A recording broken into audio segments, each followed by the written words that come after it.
৩৯ বছর বয়সের Messi hat trick করছে, বাংলাদেশের ব্যাটসম্যানরা হ্যাটট্রিক না করলে চলবে নাকি? মেসির হ্যাটট্রিক দেখে অস্ট্রেলিয়ার বিপক্ষে টি-20 খেলতে নামছিল বাংলাদেশ, এবং সেখানে 3 ব্যাটসম্যান যেভাবে হ্যাটট্রিক করলেন আমি মুগ্ধ। তামাশা করেই বলছি, এবং বাংলাদেশ যে ব্যাটিং করেছে তামাশার চাইতেও জঘন্য। 3 ব্যাটসম্যান কে কে, পার্টিকুলার 3 জনের কথা কেন বলছি আমি এক এক করে শোনেন। নাম্বার 1,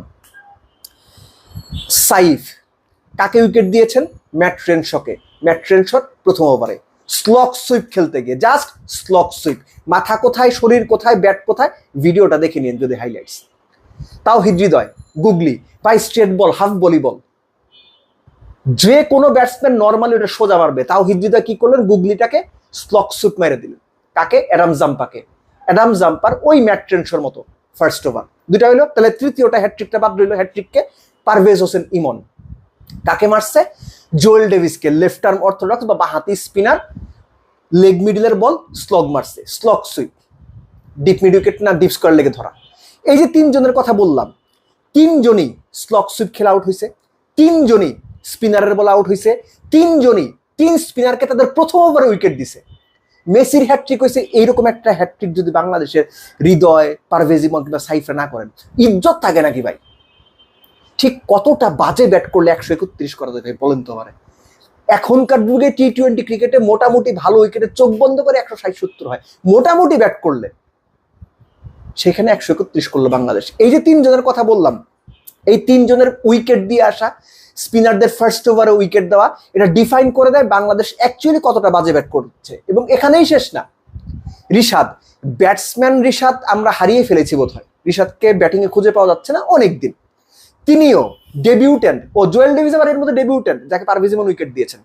ডেবিউটেন্ট আরেকজন নিখিল চৌধুরী, লেগ স্পিন করেন, তাকেও ফার্স্ট ওভার উইকেট দিচ্ছে রিশাদ। তাহলে বুঝেন, বাংলাদেশ 6 এবং 7 নাম্বার বোলারকে 4 উইকেট দিছে অস্ট্রেলিয়ার, স্পিনারদের 9 উইকেট দিছে, 2 ডেবিউটেন্টে 4 উইকেট দিছে। এখন বুঝেন মানে ব্যাটিং এর যে প্ল্যান, ব্যাটিং এর যে এক্সিকিউশন, কোন ফেসে কিভাবে ব্যাট করতে হয়, কোন বোলারকে কখন টার্গেট করতে হয়। 10 ওভার 2 বলের মধ্যে 75 রানে 5 উইকেট গেছে। পরের যে 58 বল আছে, এই 58 বলে 70টা রান করলো যে 145টা রান হয়, এই বেসিক ক্রিকেটটা পর্যন্ত কারো মাথায় নাই। এই বেসিক ক্রিকেটটা পর্যন্ত বাংলাদেশ খেলতে পারে নাই। ম্যাট রেনশ অকেশনাল বোলার ভাই, 2 লেফটি, সৌম্য সরকার এবং শামীম পাটোয়ারি সেম ফ্যাশনে অফ স্ট্যাম্পের বাইরে সরে এসে উড়িয়ে মারতে গিয়ে এক্সট্রা কাভারের উপর দিয়ে আউট হলেন। সৌম্য অবশ্য অ্যাডাম জাম্পাকে উইকেট দিয়েছে, কিন্তু দুজনের বল একই রকম ছিল, অ্যাওয়ে গোয়িং। সো বিশ্বকাপে বা বিশ্বকাপ ফুটবলের ডামাডোলে আসলে বাংলাদেশ অস্ট্রেলিয়ার সিরিজটা নিয়ে আলোচনা কম হবে, সেটাই স্বাভাবিক। খুব করে এক্সপেক্ট করছিলাম ওয়ানডেতে অত ভালো পারফরমেন্সের পরে বাংলাদেশ অস্ট্রেলিয়ার বিপক্ষে টি-20 সিরিজে হাই নোটে শুরু করবে। লিটন ইনজুর্ড, খেলতে পারেননি, তাতে কি হয়েছে? বাংলাদেশ টি-20 রিসিভ পাসটা ভালো করছে। সেই দলটা ব্যাটিং ওয়াইজ, ইউনিট ওয়াইজ এত বাজেভাবে মুখ তুবড়ে পড়বে, এটা আসলে পীড়াদায়ক। এটা আসলে পীড়াদায়ক। আপনি বলতেই পারেন হ্যাঁ একটা খারাপ দিন গিয়েছে, আমি ভাই এটা মানতে নারাজ। খারাপ দিন আপনারা ডেকে নিয়ে আসছেন, এই বিপদ আপনারা নিজেরা ব্যাটসম্যানরা ডেকে নিয়ে আসছেন। এবং লাস্টলি বলবো আমি, সৌম্য সরকার, ওয়ানডের সৌম্য যতখানি ইফেক্টিভ, টি-20 সৌম্য ততখানি ইনএফেক্টিভ।